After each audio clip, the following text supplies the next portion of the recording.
Alhamdulillah, alhamdulillahi rabbil alamin, bihi nasta'in ala umuri dunya waddin. Asyhadu an la ilaha illallah wahdahu la syarikalah wa asyhadu anna Muhammadan abduhu wa rasuluhu alladzi la nabiyya ba'dah. Allahumma salli ala sayyidina Muhammad wa ala ali sayyidina Muhammad. Amma ba'du. Jemaah subuh yang Allah muliakan, alhamdulillah kita dipertemukan kembali di ngaji kita ba'da subuh, kuliah subuh di bulan Syawal 1444 Hijriah. Saya ingin menyampaikan taqabbalallahu minna wa minkum, siyamana wa siyamakum, taqabbal ya karim. Mohon maaf lahir dan batin.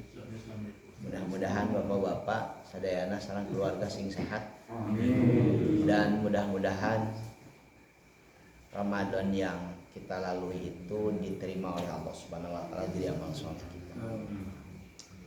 Saya ingin memulai sebetulnya Sabtu kemarin, tapi ternyata teka gerok wawaktosna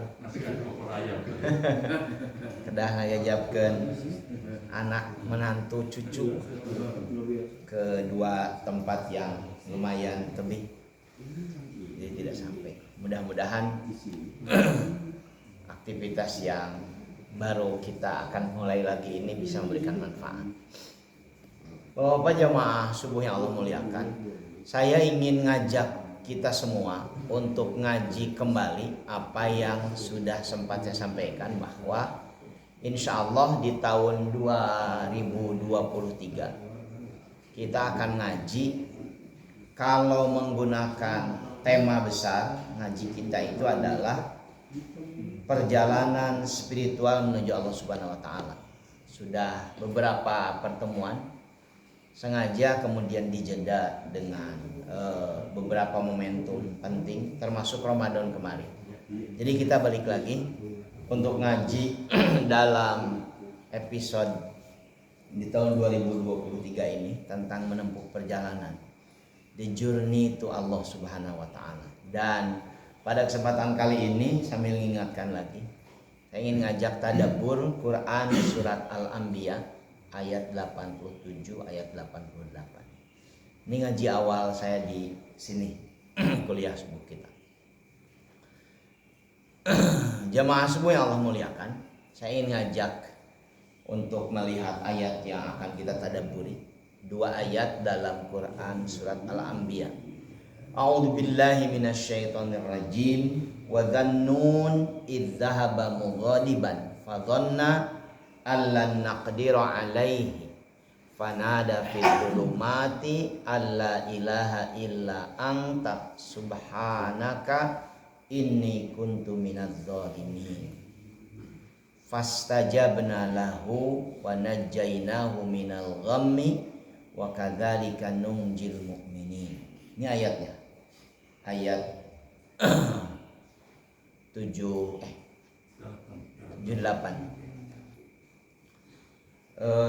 Ayat ini 8788. Ayat ini bercerita, jamaah subuh yang Allah muliakan, tentang Nabi Yunus alaihissalam. Nabi Yunus itu oleh Al-Quran diberikan julukan dengan Zannun. Zannun itu maknanya adalah orang yang ditelan ikan nih. Nun itu sebutan untuk ikan yang sangat besar. Mungkin paus gitu ya. Sangat besar yang diperintahkan oleh Allah untuk kemudian menelan Nabi Yunus alaihissalam bulat-bulat. Tidak dikunyah, tidak pokoknya langsung ditelan masuk ke dalam perutnya, dan kemudian di dalam perut ikan itu berbaring dengan demikian kotor, penuh lendir, bau dan lain sebagainya. Menurut beberapa informasi kitab tafsir, yang pertama sehari semalam. Bisa dibayangkan sehari semalam ngadapang di perut ikan, diombang-ambingkan oleh ikan itu. Kalau mabuknya sudah luar biasa, kalau kotor menjijikan sudah luar biasa. Dalam riwayat yang lain 3 hari 3 malam, dalam riwayat yang lain di tafsir yang sama. Di Ibnu Katsir itu ada yang menyebutkan 7 hari 7 malam. Dan dalam kondisi itulah dia kemudian Yunus alaihissalam ingat akan kesalahan yang pernah dilakukannya, sehingga berdampak dia mengalami peristiwa yang demikian menakutkan itu. Ayat ini merekamnya, menjelaskannya pada kita semua supaya jadi rujukan dalam perjalanan panjang kita menuju Tuhan itu. Kalau manusia istimewa sekali bernabi Yunus saja bisa melakukan kekeliruan, apalagi kita. Jangan sampai ada yang merasa ada abdi mah tarang ada mal dosa Pak Ustaz. Alhamdulillah abdi mah tarang ngomongkeun batur, tara sirik ka batur, sampai dah teras sepe kasih eta. Itu kan dosa. Orang menganggap tidak dosa. Nah, Yunus alaihissalam saja bisa melakukan dosa. Saya jelaskan ayatnya. Dan Dhunnun tentang Nabi Yunus, idzahaba mughadiban, ketika dia meninggalkan tugas kewajibannya, meninggalkan kaumnya, mughadiban, dalam keadaan emosional. Kan wajar kita seringkali mengalami kekecewaan dalam bergaul, beraktivitas, baik internal dengan orang di rumah kita maupun eksternal dengan orang-orang di luar rumah kita. Dan sering sikap emosional itu membuat kita kemudian memilih jalan geus tinggalkeun weh. Itu benar gitu. Nabi Yunus itu puluhan tahun berdakwah, responnya negatif, bukan makin positif, makin negatif, akhirnya dia kemudian sampai pada kesimpulan pidorakeun unggul ya mah. Dasar orang-orang durhaka, tinggalkan lagi. Fadhanna allan naqdiru alaihi, dan dia menyangka bahwa kami Allah tidak akan membuat perhitungan dengannya. Ini jadi rujukan kita Bapak-bapak. Setiap perbuatan yang kita lakukan jangan pernah menyangka itu luput dari pengetahuan Allah. Dosa kita di masa lalu pada orang-orang yang kita kenal, yang kemudian kita anggap sepele, baiklah da geus lilakeun. Allah tidak akan pernah melupakannya. Fadhanna allan naqdiru alaihi, dia menyangka kami tidak akan membuat perhitungan dengannya. Apa yang dilakukan kemudian? Tadi Nabi Yunus ditelan oleh ikan itu, dan dalam keadaan seperti itu panada fidz zulumat, dia memanggil kepada Tuhannya fidz zulumat, dalam kegelapan yang demikian menakutkan. Allah ilaha illa anta subhanaka inni kuntu minadz zalimin.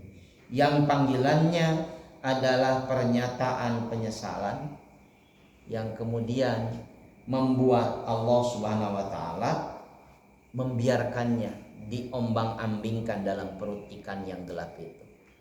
La ilaha illa anta, tidak ada Tuhan selain Engkau, subhanaka inni kuntu minadz zalimin, maha suci Engkau dan sesungguhnya aku termasuk yang melakukan kezaliman. Saya dramatisir ya, yang saya baca dalam kitab tafsir. Itu kondisinya tengkurap, dipenuhi dengan lendir ikan, tidak bisa apa-apa, tidak bisa makan apa-apa. Yang muncul kemudian selain ketakutan, mungkin muntah juga sudah habis, diombang-ambingkan dalam lautan oleh ikan yang demikian besar dan pergerakan yang luar biasa. Sampai dia pada kesadaran tidak akan bisa apa-apa lagi kecuali Allah yang menghendaki. Maka kemudian karena menyadari nggak bisa apa-apa lagi, dia sampai kemudian pada pilihan untuk mohon ampun, untuk memuji Allah, karena cuma itu yang bisa dilakukan. Dan ini dalam materi yang saya sampaikan ini, jamaah subuh yang Allah muliakan, jadi rujukan para ulama tasawuf. Satu waktu bapak-bapak, ketika kita kemudian menginginkan agar Allah memperbaiki kehidupan kita yang terus-menerus ada dalam keburukan, maka lakukan keinginan itu kepada Allah dengan penuh kepasrahan, seolah-olah kita tidak lagi punya pilihan kecuali Allah yang akan memperbaiki kehidupan kita. la ilaha illa anta subhanaka inni kuntu minadz zalimin. Biasanya kalau orang sudah sampai pada ketiadaan pilihan, itu yang muncul adalah doa yang khusyuk, yang demikian serius dan sangat berharap bahwa Allah akan memberikan segera jalan keluar dari permasalahannya.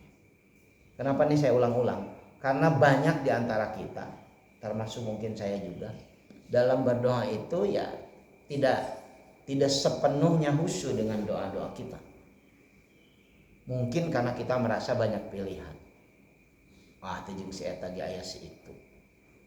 Kayak bisa jeung si eta dan lain sebagainya. Nabi Yunus sampai pada kesimpulan enggak ada pilihan kecuali Allah yang Maha Kuasa itu memberikannya pertolongan. Dan setelah itu, ini jadi rujukannya ayat selanjutnya. Fastajabna lahu. Kami mengijabah doanya. Wa najjainahu minal ghammi. Kami menyelamatkannya dari kegelapan. Ghammi itu kalau ke cuaca itu maknanya adalah mendung yang pekat. Kalau kepada kondisi hidup adalah kegelapan tanpa jalan keluar. Wa najjainahu minal ghammi. Kami menyelamatkannya dari kegelapan yang tidak berujung. Wa kadzalika nunjil mu'minin. Dan demikianlah kami menyelamatkan orang-orang yang beriman. Ini janji Allah. Boleh jadi dalam hidup kita sering mengalami kegelapan. Kegelapan demi kegelapan. Kadang-kadang kegelapan itu bisa ada jalan keluarnya, tapi mungkin sangat jauh. Nanti boleh jadi kita akan bertemu dengan kegelapan yang tidak ada jalan keluarnya dalam penglihatan kita. Dan itulah cara di mana Allah mengajarkan kita untuk pasrah kepadanya, hanya bermohon kepadanya. Dan janjinya wa kadzalika nunjil mu'minin. Demikian kami akan menyelamatkan orang-orang yang percaya, orang-orang yang beriman. Dan dari materi dari ayat ini jamaah subuh yang Allah muliakan, saya ingin mengajak kita untuk sampai pada keyakinan yang sama. Tidak bisa tidak sama. Kita semua sedang menempuh perjalanan. Tidak ada yang tidak menempuh perjalanan. Tidak ada yang diam. Pasti semua kita sedang menempuh perjalanan. Karena Nabi SAW menegaskan dari sahabat Abdullah bin Umar, Ibnu Umar radhiyallahu anhuma, qala akhadha Rasulullah sallallahu alaihi wasallam bimangkibai faqala kun fid dunya ka'annaka gharibun aw 'abiru sabil wa udda nafsaka min ahlil kubur. Kata Ibnu Umar, putranya Umar bin Khattab, ini sahabat Nabi yang sangat tawaduk, sangat waro. Beliau menyebutkan bahwa pada satu waktu Rasul SAW memegang kedua pundakku dan kemudian Rasul berkata kepadaku, jadilah engkau di dunia ini seperti orang asing. Yang dimaksud orang asing itu adalah orang yang tidak punya sanak saudara, tidak punya peluang untuk minta bantuan sama orang-orang karena tidak kenal. Dan orang juga tidak mengenal dia. Au abiri sabil, atau seperti orang yang sedang menempuh perjalanan. Dan beliau kemudian menambahkan, bukan Nabi, Ibnu Umar menambahkan, dan siapkan dirimu min ahlil kubur, untuk menjadi penghuni kubur. Di bulan Ramadan ini di Kopermai saja Pak, saya mengalami 2 kematian yang luar biasa. Yang pertama di depan, kalau Bapak ke gerbang itu ada kantor notaris muda yang kebetulan sedang sangat akrab dengan saya dan sebagainya. Dia punya asisten yang kemudian nunggu seperti satpam lah di kantor itu, bukakan gerbang, kunci pintu, jaga malam sebagainya. Yang ketika tidur selesai beraktivitas, dia tidur jaga, meninggal dunia. Jadi ketika mau buka gerbang, ternyata di pos penjagaan itu sudah meninggal dunia dan sebagainya. Panik karena tidak pernah mempersiapkan kan kematian itu. Begitu ketemu, duh kumaha gimana? Kata beliau notaris itu ke saya, abdi deui kableng Pak Ustad kieu we. Teu tiasa kumaha, reuas. Akhirnya nelpon polisi sampai aduh karunya jenazah dimasukkan ke kolbak gitu ya di polisi itu dan sebagainya. Dibawa ke masjid, di depan masjid apa? Baitul Rahim. Ke Baitul Rahim dan lain sebagainya. Setelah itu jadi ngobrol panjang lebar. Ustaz yang diajar ngurus jenazah dan sebagainya. Kemudian 1 minggu setelah itu, beberapa hari setelah itu meninggal di sini Pak Heri pada saat buka iftar maghrib itu. Luar biasa kematian itu. Tidak pernah kita tahu kematian itu seperti datang. Nabi menyuruh kita, persiapkan dirimu akan menjadi penghuni kubur. Pasti. Walaupun kita jag-jag, waringkas, seger, sehat sekarang, besok lusa kita akan pindah jadi penghuni kubur. Penghuni kubur itu bukan selalu berarti di kuburan, karena kuburan itu hanya tempat. Tapi penghuni kubur itu adalah satu kondisi, satu kehidupan di mana kehidupan itu tidak lagi seperti sekarang. Dalam bahasa tauhid dikenal dengan barzah, tempat yang dibatasi. Barzah itu tidak bisa lagi kita bertemu dengan siapapun seperti hidup kita di dunia, tapi kita masih bisa mendapatkan pengaruh dari siapapun yang kita kenal di dunia. Itu kan barzah. Dan kemudian kata Ibnu Umar, beliau menambahkan setelah menjelaskan hadis Nabi tadi, jika engkau ada di sore hari, jangan nunggu pagi hari. Jika ada di pagi hari, jangan nunggu sore hari. Gunakan waktu sehatmu sebelum sakitmu dan hidupmu sebelum matimu. Apa yang disampaikan adalah jangan sia-siakan waktu. Karena banyak sekali ini. Sekarang ada istilah mager. Ustadz mau kemana-mana. Mumpung santai rek goleran we. Ya nggak apa-apa sekali-sekali. Tapi yang dimaksud di sini adalah jangan sia-siakan waktu. Karena kita tidak tahu berapa lama jatah perjalanan kita bertemu Tuhan. Jangan-jangan sudah sangat dekat. Yang kalau kita tahu mungkin akan kita optimalkan waktu yang kita miliki, dimanfaatkan sebaik mungkin. Dan perjalanan akhir kita itu dari tadi, perjalanan menempuh jalan seperti orang asing, seperti pengelana, seperti pengembara, like a traveler. Perjalanan akhir kita itu adalah Allah Subhanahu wa ta'ala. Akhir dari perjalanan kita. Karena Allah menyebut dirinya dalam Al-Quran, wa ilaihil masir. Kepadanya lah kembali semua. Yang dimaksud al-masir itu kalau diterjemahkan ke bahasa Indonesia itu kurang lebih maknanya adalah tanah air yang sejati. Ghafirid dzanbi wa qabilit taubi syadidil iqabi dzit taul. La ilaha illa huwa ilaihil masir. Ini salah satu ayatnya. Banyak sekali ayat tentang al-masir. Dia yang maha mengampuni dosa. Dia yang maha menerima taubat, tapi juga sekaligus maha keras hukumannya. Dan dia yang maha memiliki karunia. La ilaha illa huwa. Tidak ada Tuhan melainkan dia. Ilaihil masir. Dan hanya kepadanya kembali kita semua. Jadi kalau kita sedang menempuh perjalanan, jamaah subuh yang Allah muliakan, perjalanan kita tuh ujungnya ada pada Allah Subhanahu wa ta'ala. Karena dari sana kita berasal. Karena itu kan dalam Al-Quran diajarkan kita, dalam hadis Nabi diajarkan, ketika ketemu dengan kematian, ucapan yang harus terlontar adalah inna lillahi wa inna ilaihi raji'un. Inna sesungguhnya kami lillahi, milik Allah. Wa inna dan sesungguhnya kami ilaihi, kepadanya raji'un, kembali. Kita berasal dari Allah, kembali kepada Allah. Mudah-mudahan kembali kita ada dalam husnul khatimah. Na'udzubillah, mudah-mudahan dijauhkan dari su'ul khatimah.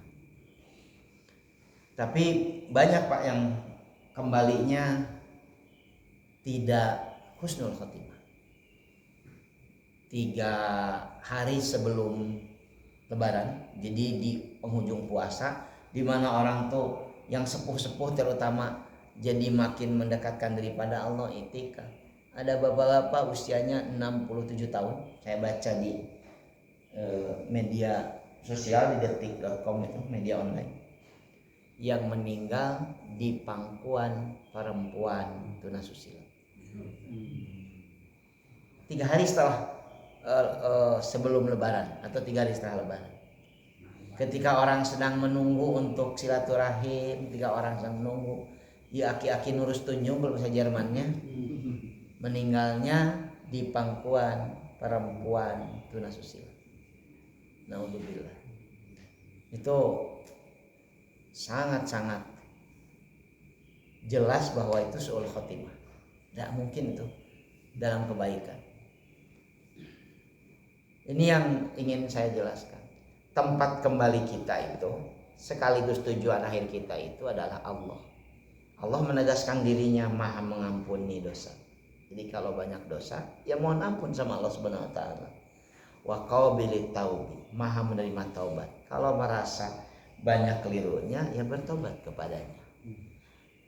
Tapi keburukan-keburukan kita kalau tidak ditaubati, kalau kita tidak memohon ampunan, syadidil iqab, siksaannya sangat keras, tidak akan bisa dibayangkan. Walaupun sangat keras, dzit taul, dia juga sangat pemurah terhadap karunia-Nya. Para pendosa saja diberikan karunia, apalagi orang-orang yang bertaubat kepadanya. Dan tidak ada yang bisa melakukan itu illa huwa, kecuali dia, ilaihil masir, kepadanya kembali semua makhluk apapun.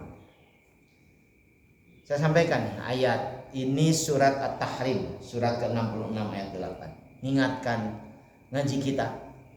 Ya ayyuhalladzina amanu tubu ilallahi taubatan nasuha. Kalau engkau percaya, kalau engkau termasuk orang yang beriman, tubu ilallah, segeralah bertaubat kepada Allah, taubatan nasuha, dengan taubat yang sesungguhnya. Asa rabbukum ayyukaffiru ankum sayyi'atikum.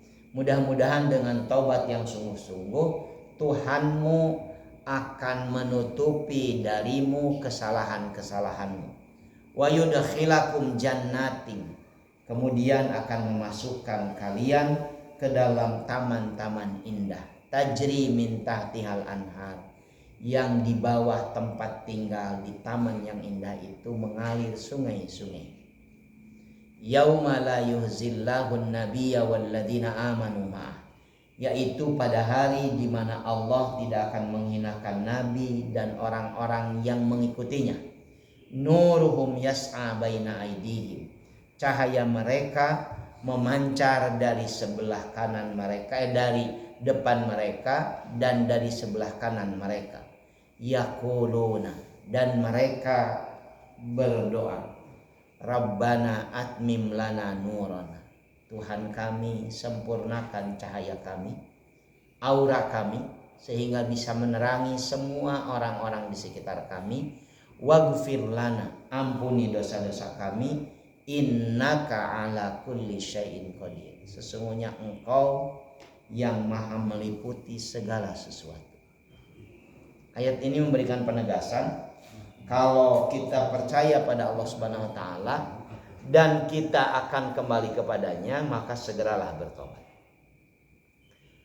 Lewat ayat ini, lewat penjelasan ayat tadi, Bapak-bapak yang Allah muliakan, saya balik lagi nih pada materi kita.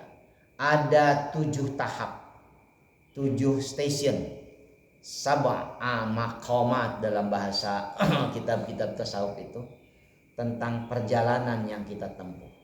Kalau ingin selamat bertemu dengan Allah di akhir perjalanan kita dalam keadaan kita ridho dan Allah ridho. Ungkapannya dalam ayat Quran itu luar biasa. Ya ayyatuhan nafsul mutmainnah, irji'i ila rabbiki radiyatan mardiyah, fadkhuli fi ibadi wadkhuli jannati. Wahai orang-orang yang jiwanya sudah tenang, ayyatuhan nafsul mutmainnah, irji'i, ayo kembali.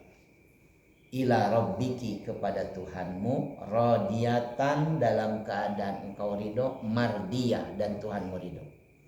Fadkhuli fi ibadi, dan masuklah ke dalam kelompok hamba-hambaku, wadkhuli jannati, dan masuklah ke dalam surga. Boleh jadi ya Bapak-bapak yang Allah muliakan, kita tidak merasa panggilan itu ditujukan pada kita, karena tidak pernah dengan serius melatih supaya kita merasa sedang menundukkan nafsu kita supaya tenang ketika berdekatan dengan Allah. Kalau pakai istilah gelombang itu tune in. Kadang-kadang kalau radio tuh kersek karena nggak pas. Nanti pas diklik lagi ketemu yang pas, suaranya jernih, vokalnya jelas dan lain sebagainya, itu tune in. Matching. Kayak botol dengan tutupnya pas gitu. Orang beriman dengan Allah itu seharusnya ridho dan Allah ridho, tenang sebagainya. Kalau kegelisahan masih demikian akrab dengan kita, masalah demi masalah menguras energi kita, stres terus menerus dari waktu ke waktu, boleh jadi karena kita tidak pernah melatih diri untuk bisa ada dalam jalan yang bisa membuat kita tenang bertemu dengan Allah. Nah, inilah 7 tahap yang sudah saya sampaikan beberapa. Yang pertama adalah taubat. Karena itu secara spesifik Nabi ngajarkan setiap selesai sholat beliau baca istighfar kepada umatnya. Karena itu terkenal kan hadis-hadisnya, Nabi itu minimal baca 3 kali istighfar. Dan istighfar itu pernah saya sampaikan bagian terkecil frontlinernya dari taubat. Istighfar itu kan astagfirullahaladzim. Kalau dipanjangkan astagfirullahaladzim alladzi la ilaha illa huwal hayyul qayyum wa atubu ilaih. Kalau dipanjang lagi kita mengenalnya dengan sayyidul istighfar. Allahumma anta rabbi la ilaha illa anta khalaqtani, terus dan lain sebagainya. Itu yang pertama.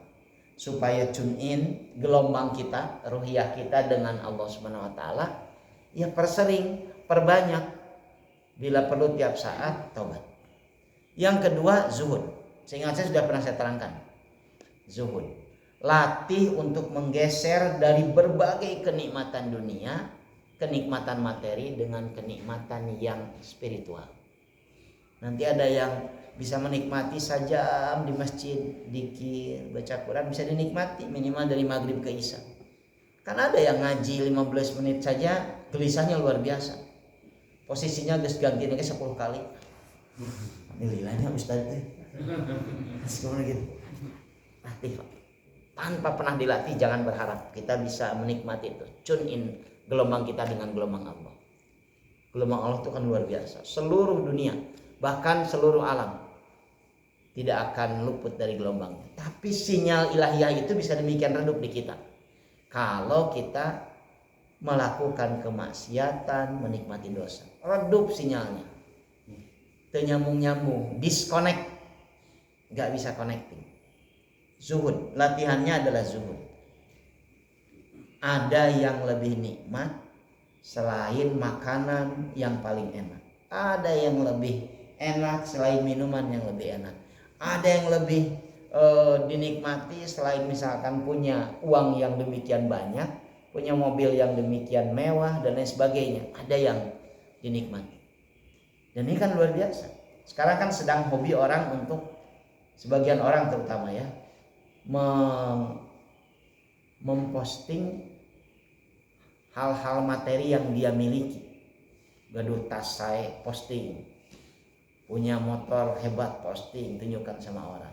Dan ternyata berimplikasi, ada yang dipecat, ada yang kemudian diturunkan jabatannya, ada yang jadi kasus hukum, flexing di medsos begitu. Kalau ini zuhud itu nggak mungkin flexing. Apa yang mau diflexingkan? Kenikmatan berzikir, kecuali memang ada masalah besar di dalam benak kita. Karena ada juga yang memposting tahajudnya, memposting puasanya, menuju buka alhamdulillah misalkan. Ya nggak apa-apa sih. Cuman nanti tanyakan pada diri kita, apakah kita ingin dinilai oleh orang lain bahwa kita puasa sawah gitu ya, bukanya pakai kolak misalkan. atau kemudian tahajud kita posting, kita share di medsos kita, di Instagram kita sedang tahajud sebagainya. Karena zuhud itu salah satunya adalah dia tidak suka untuk kemudian menunjukkan ketertarikannya kepada hal-hal yang bersifat materi. Yang membuat kemudian tadi prestisius dan lain sebagainya. Yang ketiga tahapannya adalah waru, hati-hati. Seingat saya 3 ini sudah saya sampaikan dalam ngaji kita dari Januari sampai Maret, itu sudah pernah sampaikan. Taubat, zuhud, waru dalam beberapa kesempatan. Yang keempat, insya Allah nih besok lusa kita sampaikan, fakir. Yang kelima, sabar. Yang keenam, tawakal. Dan yang ketujuh, ridho. Jadi 7 tahap perjalanan spiritual. Kalau sudah yang ketujuh tadi, ayat yang tadi disampaikan, ya ayyatuhan nafsul mutmainnah, wahai jiwa-jiwa yang sudah tenang, irji'i ila rabbiki radiyatan mardiyah. Ayo segera kembali kepada Tuhanmu dalam keadaan ridho, dan Tuhanmu ridho. Ini kan keren, luar biasa. Kan kematian itu menakutkan. Semua kita takut kematian. Tapi nanti ada kematian yang dirindukan, yaitu kematian yang orang yang matinya ridho karena ingin segera bertemu dengan Allah, dan Allah ridho ingin segera memberikan balasan keindahan alam barzakh kepada orang yang bersangkutan. Tidak tahu saya apakah kita sudah sampai pada tahap ridho.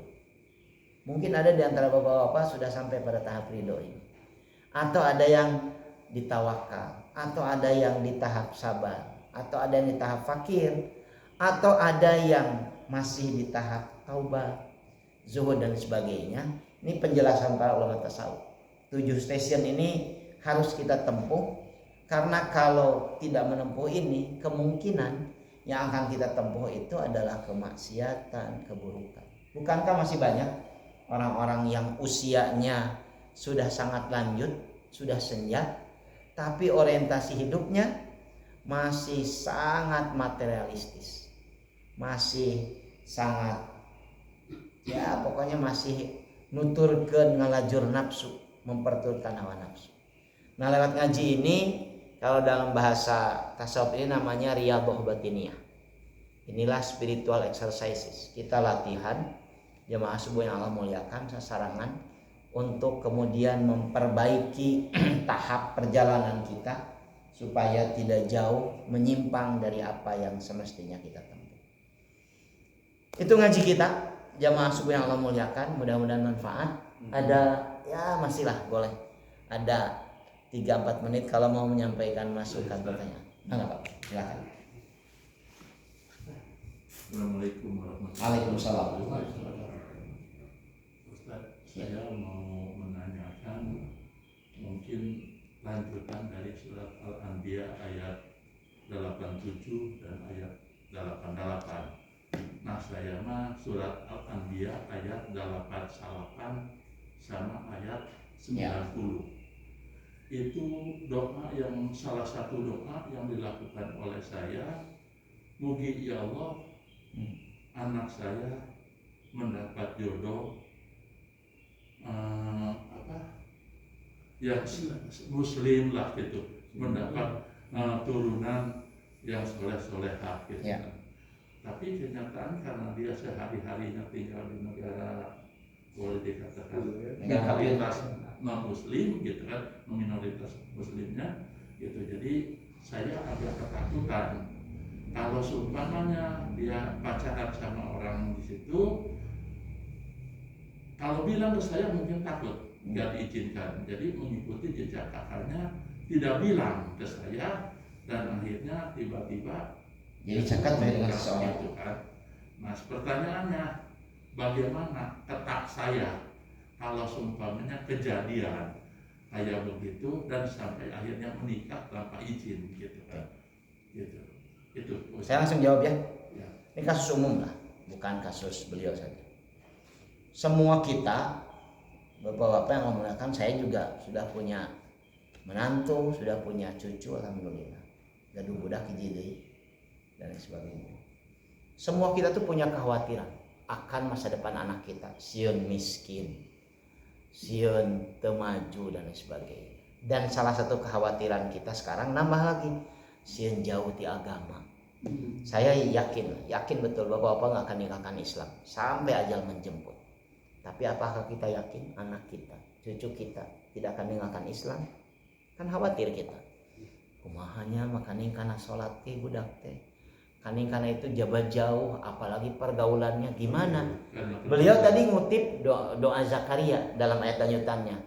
Rabbi la tadarni fardan wa anta khairul warithin. Tuhanku, jangan biarkan aku sendirian kesepian. Wa anta khairul warithin, engkaulah sesungguhnya sebaik-baik ahli waris.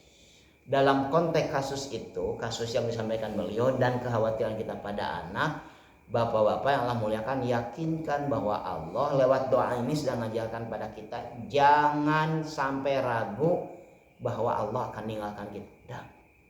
Kalau kita yakin, orang yang beriman itu kan yakin mananya. Percayalah, yakinilah, kuatkan jadi keyakinan yang hakul yakin. Tak mungkin Allah telantarkan kita.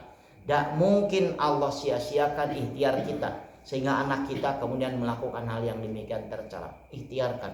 Karena itu keren tuh.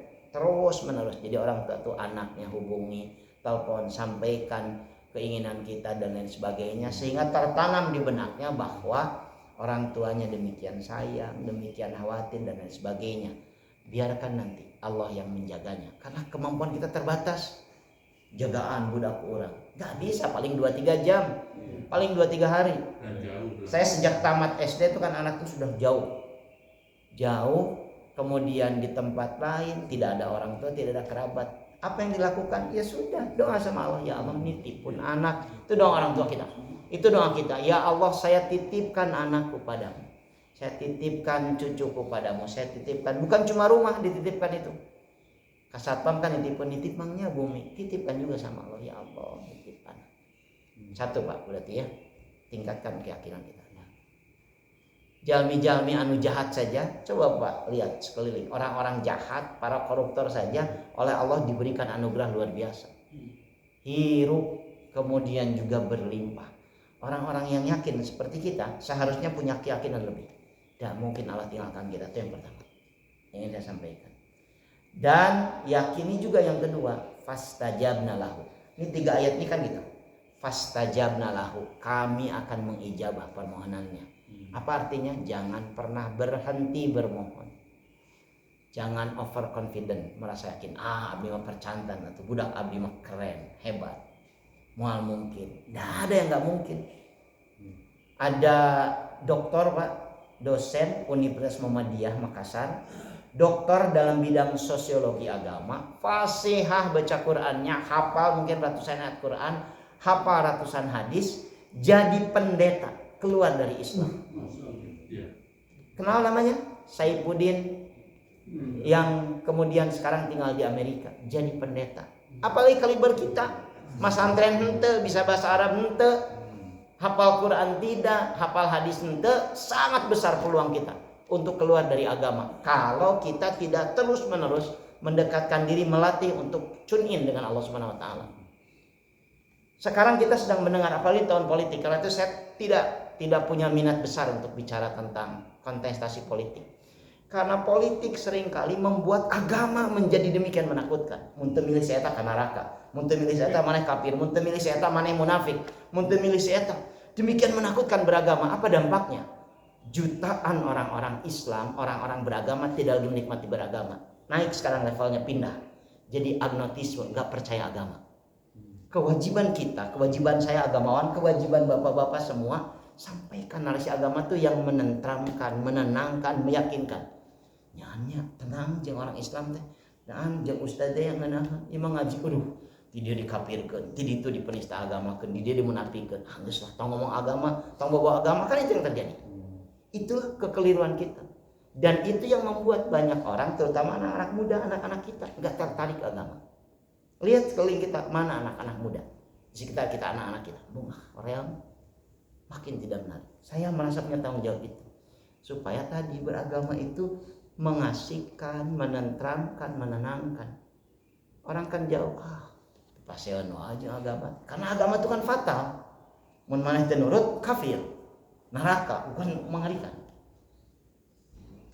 Jangan berhenti untuk yakin, jawabannya pada kita semua. Yang kedua, jangan pernah berhenti berdoa. Allah tidak mungkin meninggalkan kita. Mudah-mudahan manfaat yang sampaikan. Insya Allah kita sambung dalam pertemuan selanjutnya. Mohon maaf kalau banyak hal tidak berkenan. Aku lu qouli hada astagfirullahi wa lakum. Assalamualaikum warahmatullahi wabarakatuh.